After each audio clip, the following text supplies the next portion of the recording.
What is up, guys, and welcome to Happy Hour with McQueen. I know some of you guys are probably wondering, where the have I been? Where's Midnight at McQueen's podcast? I promise you it's coming back. When I first started the podcast, I started out on Anchor. Shout out to Anchor. They're amazing. If you're starting out, I highly recommend you give them a try. But Anchor is kind of like training wheels. And, to get where where I'm trying to go, it's time for me to take off those training wheels and go to a more traditional podcast hosting site. So I have a little bit more ownership of the podcast. I can, look a little bit more at the analytics and all those good things. So I promise you it's coming back, but this is why I wanted to come out with a secret, shit. I haven't even been drinking. I promise you, I don't know why I can't speak today. So that's why I came up with the segment, Happy Hour with McQueen. I get to talk to you guys, give you guys a little bite-sized content without being gone from the hiatus, because with the actual podcast, still trying to move into the studio, trying to finalize everything with that, and then that takes time. It's a lot, but I'm here. So as you can tell from the title of the show, The Road to a New America, we are going to be talking about the inauguration. We are going to be talking about Donald Trump's impeachment, what the is going on with that. And we are going to be talking about some of the latest headlines in politics because, whoa, 2021. 2021 is 2020. 2020 went home, put a wig on, and came right back.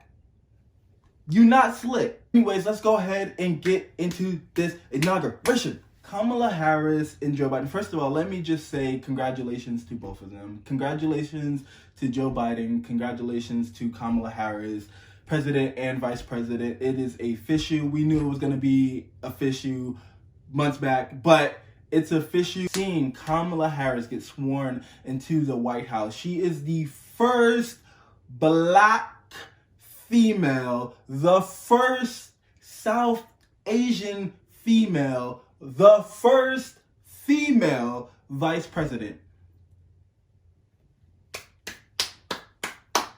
Kamala Harris looked amazing. Michelle Obama looked amazing. Like all of it. One thing that I like, and we're gonna get into this a little bit more, but the one thing that I really appreciate is, during the inaugurations, when you see the presidents and the vice presidents and, the first ladies and things like that, all of them have a total different mindset. They don't all necessarily agree with each other, but they still go out there for that tradition. They pay their, they're respectful. They do what they need to do and they go home. Obviously, Donald Trump and Melania were not there at all. Like, that's beyond, it's beyond me. It's not surprising at all. But it's like, you really are not adult enough to go to Joe Biden's inauguration, be respectful, and then get on your plane and go to Mar-a-Lago or wherever the fuck you're going. Like, really? It's so crazy because just by doing that, they broke so many inaugural traditions. The main one being the First Lady touring the former First Lady, taking the new First Lady on a tour of the White House, just like Michelle Obama did for Melania Trump. But, I mean, Melania Trump probably wouldn't have known anything around that. She probably don't even know where the bathroom is, so...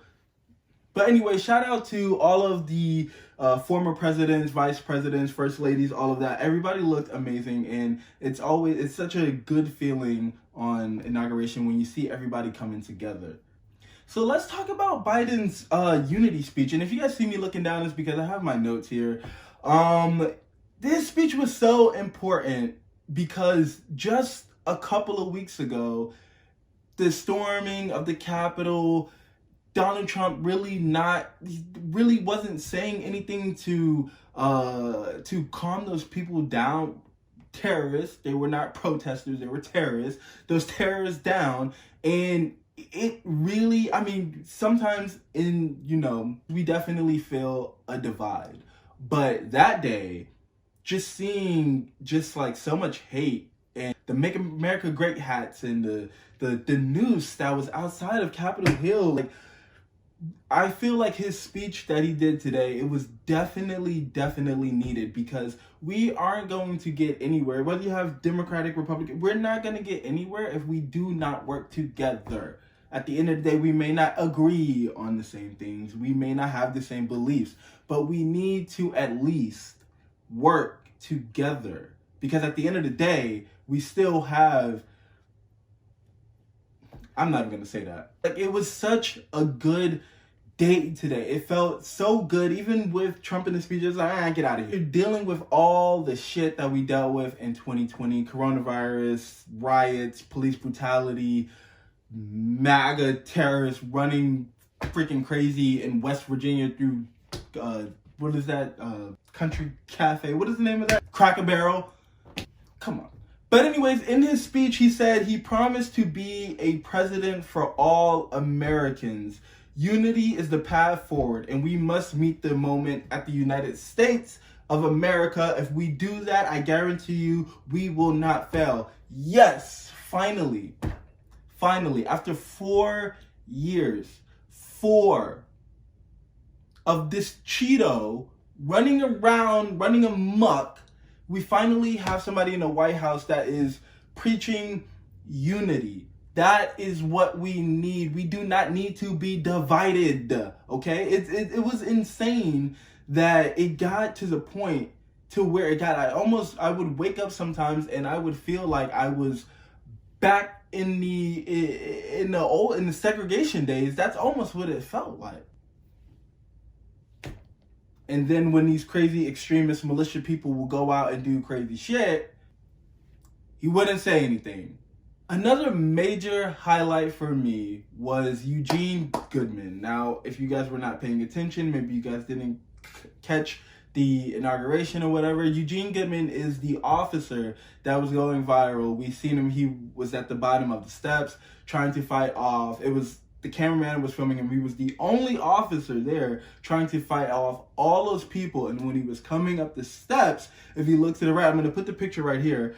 But if you look to the right, and right where those 2 steps are, that is where the Senate chamber was unlocked.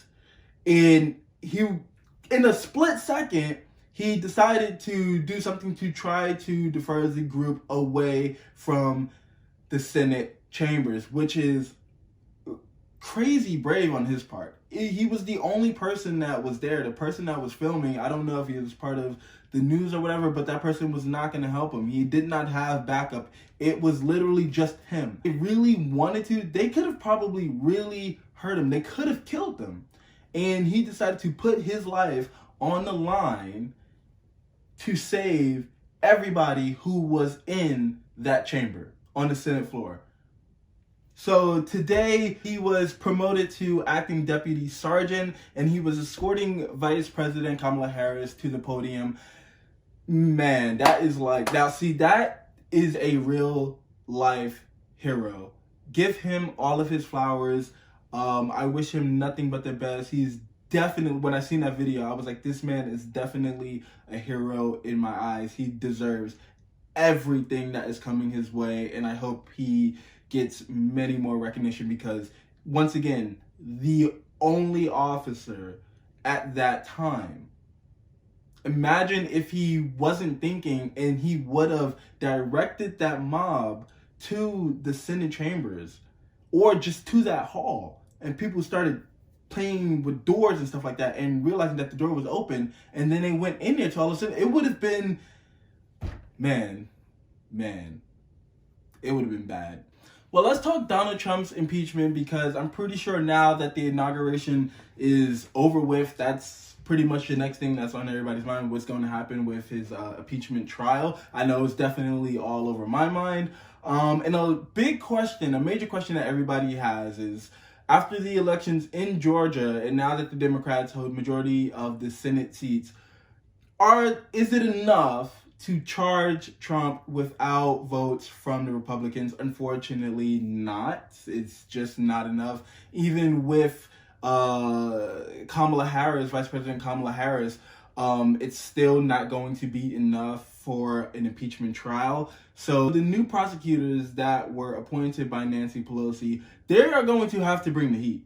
Like, they're going to have to walk in that courtroom and bring all the smoke every time they walk into that courtroom. Because remember, this is not Trump's first time being impeached. It's his second.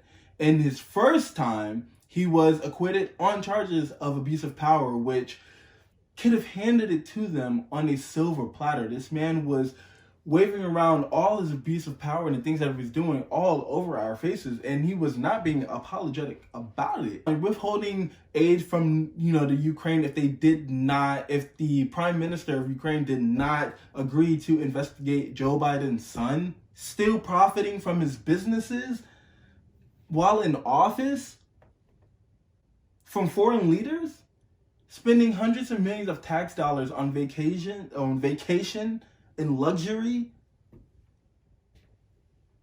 and he got acquitted on all charges. What is it that Michelle Obama said? When they go low, we go high. We need to switch that around. When they go low, we need to go lower, because it's time to switch it up just a little bit. So leading up to the inauguration, there were 12 National Guards that were booted off of the inauguration mission, but there were two, right? There were two from Ohio that apparently got kicked off because comments, it's still allegedly, both of them had made comments. I don't know if it was through text message. I don't know if it was through social media. It's still being investigated. But allegedly, they were making extremist comments towards the inauguration and Joe Biden himself. I personally wasn't surprised. When they said it was only 12, I was like, wow, you didn't find more? Because think about it. What happened a couple weeks ago at the Capitol? Most of those people were police officers, veterans, firefighters, lawmakers in other states storming the fucking Capitol. So did you really think, I don't know about you guys. I was not surprised. I was actually surprised that they didn't find more. And I'm pretty sure there were more. They just didn't find them. I think for me, that is the most scary part, that a lot of these people who are crazy Trump fans, who think just like Trump, are people who are officers, they are lawmakers, they are doctors, they are really important people in our society. And to think you had 4 years of this person inciting those people. But I will definitely continue to follow the story. I'll keep you guys updated. I would like to know if they had actually made these comments, and hopefully that they come out with what was said. I want to know what was said, because that's crazy. You're in the National Guard and you're making extremist comments towards your new president. So let's get into prison reform, because I want to talk about Kamala Harris's plan for prison reform. But I also want to talk about Khalid Browder's story, because a couple of days ago I had the chance and opportunity to watch it on Netflix. I do remember back when it happened in 2009, 2010. I do remember when it happened at that time and hearing about it. But watching the documentary, I was able to find out way more information that I did not even know. And I thought I knew the story. I thought I knew the full story, front and back. And it definitely, I did not know the story at all. It took a total different turn. But before we get into prison reform, let's talk a little bit about Khalid Browder's story. So just really quick, back in 2009, 2010, I believe Khalid Browder was about, I think 16. Once again, do not quote me on that. But pretty much, there was a Mexican guy who got robbed. The kid stole his book bag and stuff like that. He didn't know who it was. He wasn't really able to see them. There was a camera where he did get robbed. The following day, I think he was walking home from work. He seen two boys, Khalid Browder and his friend, and he assumed that those were the same boys that robbed him the previous day. So he called his brother. The brother called the cops. They're downstairs. The cops take them. They ride him around. And then they see Khalid Browder walking down the street with his friend, and they say, "Hey, are these the guys? Or is this is this the guy? And he said, yes. Are you sure? Yes, that's him. Okay, we're going to take you in. So they take him in. They tell him, oh, you'll probably be able to leave after we ask you some questions. He never went home. Over a backpack. He never went home. So then he's in jail. He goes to Rikers Island. We all know how trash Rikers Island is or was. I don't know if they're still running. But they take him to Rikers Island. And every time he would basically have a trial. And I'm not doing, and to be honest, I'm not doing a really good job at telling this story. I highly recommend that you go watch the documentary on Netflix. It is crazy. The story is insane. I'm not even doing it justice right now, but I'm just trying to give you just a really quick little breakdown.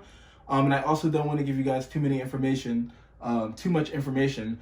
But pretty much every time his trial came up, they couldn't find a witness.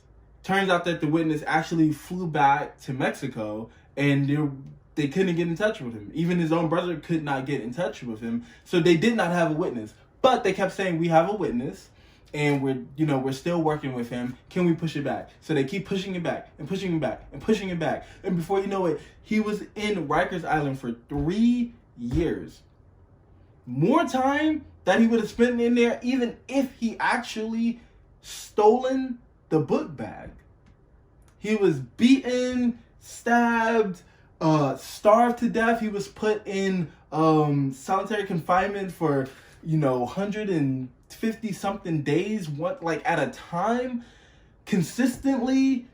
He would go to trial, think he's about to go home, then they would push it back again. There were 3 to 4 different judges, and then once he finally got out, it was just kind of like, okay, well, sorry, we made a mistake. You're free to go. Really? After all that time of realizing that they don't have a witness, they finally tell him that he's free to go. I'm going to stop it right there because there's so much more to the story, and I definitely want you guys to watch it. I don't want to spoil anything for you guys. Like I said, I highly recommend go watching it. If you don't see it on Netflix, just Google Khalid Browder. But I highly recommend that you go learn about this story because it's insane. And the sad part about it, it's only one of probably many stories that we probably will never even hear about. These are things that's happening every day to innocent people. It's insane. But that pretty much brings us to our next topic, which is prison reform, because with Kamala Harris's history, she was really big on, her plan for prison reform. First, let's just start off by saying prison is a multi-billion-dollar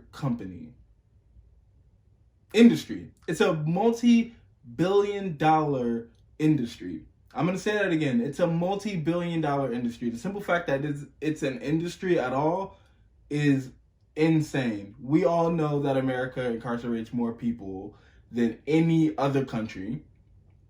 But what's really crazy to me is that there are over hundreds and thousands of people who are incarcerated who did not even commit a crime. They were wrongfully convicted, which means that crime that they were convicted of, they did not even do. And the crazy part about it takes so long for them to get exonerated. It's insane. And then when they get exonerated, yeah, they get money, but nothing happens to those people who screwed up. In Khalid Broward's case, there were 3 different judges. Every time they went to trial, they were told by prosecutors over and over and over and over again, we are in contact with the witness.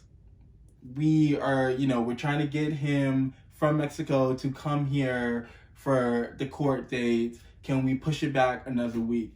And just constantly pushing it back and pushing it back. That pushing it back, that was 3 years. Can you imagine 3 years? And it took them so long to finally raise a red flag and be like, wait, okay, you still don't have a witness?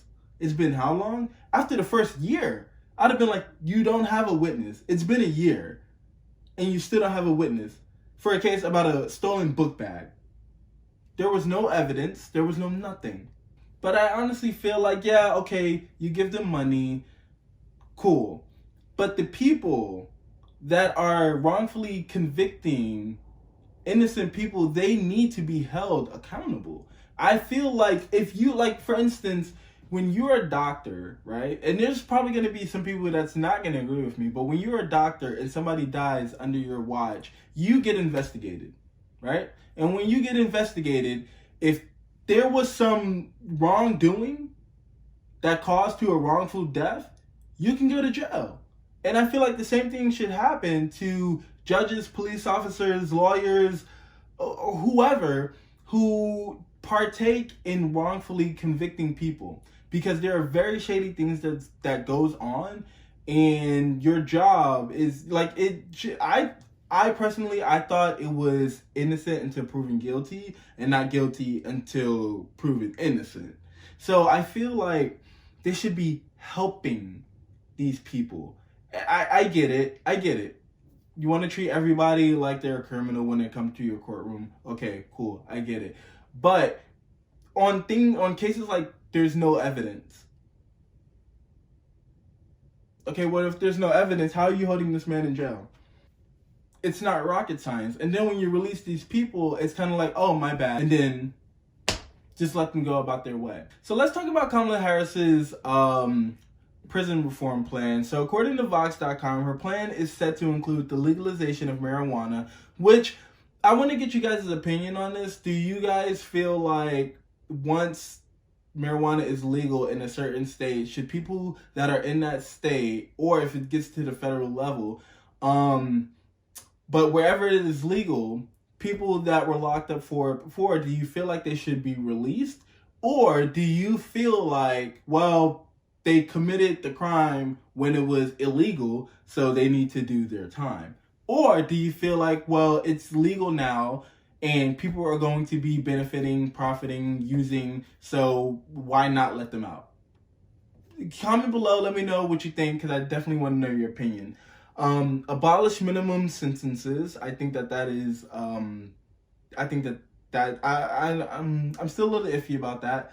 In the death penalty and solitary confinement, a lot of people feel like the death penalty is kind of like a scapegoat, kind of like an easy way out. Especially you did a crime and now you're gonna get the death penalty. You just get to escape. You don't even, you know what I mean? Putting it into solitary confinement, which I definitely think, I don't think anybody needs to be in solitary confinement. This is another thing that I feel like people are probably going to disagree with me on, but let me explain myself. When you have people and like, what is that doing for them? I don't think like that's not helping anybody. That's not rehabilitating anybody. That's making them worse. When they come out of solitary confinement and they go into general population and they start fighting and they stabbing and attacking people and just doing crazy shit, they're losing their fucking mind. Anybody will lose their mind.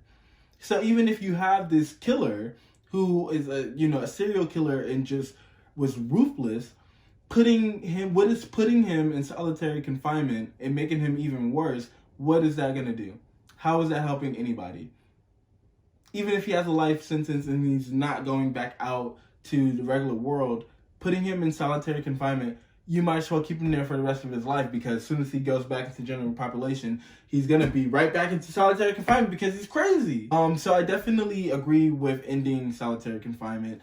I would not wish I don't know what I would do if I ever had to experience that. Stop private prisons. Amen. Get rid of cash bail, okay, and leverage the president's clemency powers to reduce the number of people in federal prison, because as we all know, presidents they're very limited to certain things that they can do. Granting clemency is one of those things, to people in federal prisons. So far from what I can see, I like her plan. I hope that she can stick to it. I definitely like the ending of solitary confinement. I just want to know, what are we going to do? I would like for her to add in something as far as like holding people accountable. There needs to be something written in that prison reform that also protects, because I don't really see a lot in here that is going to be super beneficial to people who are being wrongfully convicted, because you can abolish minimum sentences, you can, end the death penalty, solitary confinement, stop private prisons, all that good stuff. You can do all of that, but you can still have people that's being sent away. I would like for her, hopefully, but we still have a long way to go. So if you guys want to see more of these little happy hour conversations, make sure you guys hit me up and let me know. If you're watching on YouTube or Instagram, like, comment, share, subscribe, all of that. Or, if you're on Instagram, follow, DM me. Let's have a conversation. Didn't like something that I said, DM me. You love something that I said, DM me. You can follow Midnight At McQueens podcast on Instagram or my personal Instagram, Chauncey A. McQueen. Or you can go on YouTube, subscribe to my channel, Chauncey A. McQueen. So until next time.